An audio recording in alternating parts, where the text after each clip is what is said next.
Hello mummies, welcome to NG fun learning. आज मैं बात करने वाली हूँ एक बहुत ही important topic voiced and unvoiced sounds की। ऑल्दो ये टर्म न्यू है और अनकॉमन भी है, पर ये बहुत इंपॉर्टेंट है क्योंकि इंग्लिश के सारे लेटर्स एंड वर्ड्स या तो वॉइस्ड होते हैं या अनवॉइस्ड होते हैं। तो ये जानना बहुत ज़रूरी हो जाता है कि ये क्या होते हैं, इनके डिफरेंसेस क्या हैं और कौन से लेटर्स वॉइस्ड होते हैं, कौन से अनवॉइस्ड होते हैं और ये कैसे हेल्पफुल है हमारे इंग्लिश लर्निंग प्रोसेस में। आज की वीडियो बिगिनर्स के लिए भी इम्पॉर्टेंट है और अपर क्लासेस के बच्चों के लिए भी इम्पॉर्टेंट है फॉर देयर डेप्थ नॉलेज। तो वीडियो बहुत यूजफुल होने वाला है, जिसे जरूर अंत तक देखें और पसंद आया तो लाइक करें, शेयर करें और अगर मेरे चैनल पे पहली बार आए हैं तो सब्सक्राइब जरूर करें। Now let's start the video. Now, what are voiced and unvoiced sounds? Voiced sounds produces vibration in vocal cord. जब वॉइस साउंड बोलते हैं तो हमें थ्रोट में एक वाइब्रेशन फील होती है। थ्रोट पे हाथ रखो और इसके एग्जांपल जैसे बी बोल कर देखो आप, बी, तो एक वाइब्रेशन फील हो रहा है। तो वोकल कॉर्ड में वाइब्रेशन हो रहा है, थ्रोट में वाइब्रेशन हो रहा है, तो वो वॉइस्ड साउंड होता है।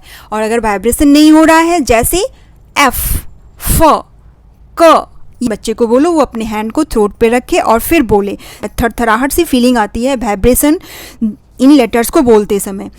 और दूसरी तरफ अनवॉइस्ड साउंड, इनको बोलते समय कोई वाइब्रेशन थ्रोट पे नहीं हो रहा है, इनके प्रोनाउंसिएशन के लिए लिप, टंग और टीथ की ज़रूरत हो रही है। और यहाँ पे लिप, टंग, टीथ के साथ ही वोकल कॉर्ड में भी वाइब्रेशन हो रहा है, तो वाइब्रेशन के कारण ये वॉइस्ड होते हैं और ये वाइब्रेशन नहीं होने के कारण अनवॉइस्ड होते हैं। अब इनके एग्जांपल्स देख लेते हैं कि कौन कौन से लेटर्स वॉइस्ड होते हैं। तो वॉइस्ड कॉन्सोनेंट के एग्जांपल हैं B, D, G, J, L, M, N, R, V, W, Y, Z.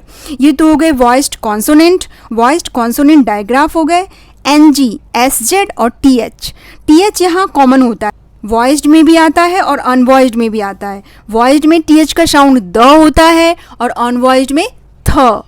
आप भी इसे भी बोल कर देखो, द में टंग और लिप का यूज हो रहा है और वाइब्रेशन थ्रोट पे हो रही है, लेकिन थ क्लियरली आ रहा है, इसमें कोई कहीं पे वाइब्रेशन नहीं हो रही है।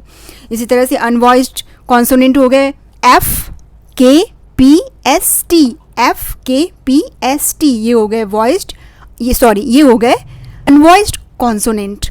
साथ में digraph S H, C H और डब्ल्यू एच। और जब टी एच का साउंड थ होता है तो वो अनवॉइस्ड होता है और जब टी एच का साउंड द होता है तो वो वॉइस्ड होता है।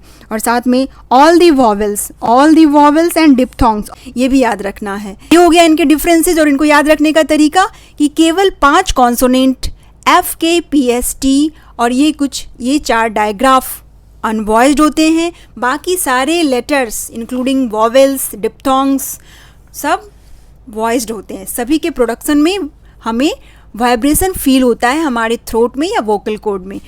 तो इस तरह से इनके डिफरेंसेस क्लियर हो गए। अब इनके यूजेज देखते हैं, इंपॉर्टेंस कि व्हाई दे आर इम्पॉर्टेंट, इनको पढ़ना या जानना क्यों ज़रूरी है। तो firstly to decode the words. जब कभी आप पिल बोल कर देखो एंड बिल, पिल और बिल बोलने में सेम लगते हैं, दोनों की प्रोनाउंसिएशन मोर और लेस सेम है। पिल, बिल, बिल, पिल। लिप मूवमेंट भी सेम है, साउंड भी सेम आ रही है मोर और लेस, लेकिन प और ब दोनों ही अलग है। प क्या है? प साउंड आ रहा है, प है voiceless and B is voiced, P is unvoiced and V is voiced. इसको अगर बोलते हैं बिल तो वाइब्रेशन हो रहा है थ्रोट में, और अगर पिल बोलते हैं तो नो वाइब्रेशन। वैसे पता चल रहा है इनकी स्पेलिंग को हम डिकोड कर सकते हैं अगर हमने ये वॉइस्ड और अनवॉइस्ड साउंड्स को पढ़ रखा है। For students struggling with Audible sounds, जैसे कई बार बच्चे कब और कप सेम वही प्रॉब्लम, लिखने में कंफ्यूज हो जाते हैं, ऑडिबल प्रॉब्लम होता है, वो सुनते हैं पर लिख नहीं पाते हैं। तो उनके लिए भी लिप मूवमेंट तो दोनों में सेम है, पर वॉइस्ड और अनवॉइस्ड अगर बोला जाए, कप बोल, थ्रोट पे हाथ रखो, फिर कप बोलो और फिर कब बोलो, तो तुम्हें दोनों में अंतर पता चलेगा। तो ये उन बच्चों के लिए भी जरूरी है जिन्हें ऑडिबल प्रॉब्लम होती है। अब इसका एक और यूज देख लेते हैं, डिफरेंट साउंड्स ऑफ एस। जैसे एस को यहाँ पर हैं ड्रिंक्स, हैट्स, कैट्स, यहाँ एस का साउंड स आ रहा है एस का साउंड एस ही हो रहा है, लेकिन कुछ एक वर्ड्स जैसे हैंड्स, बैग्स, डॉग्स, यहाँ एस का साउंड जेड हो रहा है। तो इसके रूल जब आप बच्चे को समझाओगे तो उन्हें ये जानना जरूरी हो जाता है कि ये वॉइस्ड और अनवॉइस्ड क्या है। या वर्ड्स एंड विद, अब इसके लिए दो रूल हैं, words and with, words and with अनवॉइस्ड sound. अनवॉइस्ड sound के साथ अगर एंड हो रहा है तो final S will be S, final S का साउंड एस होगा। लेकिन अगर कोई वर्ड एंड हो रहा है वॉइस्ड साउंड के साथ तो final S will be Z.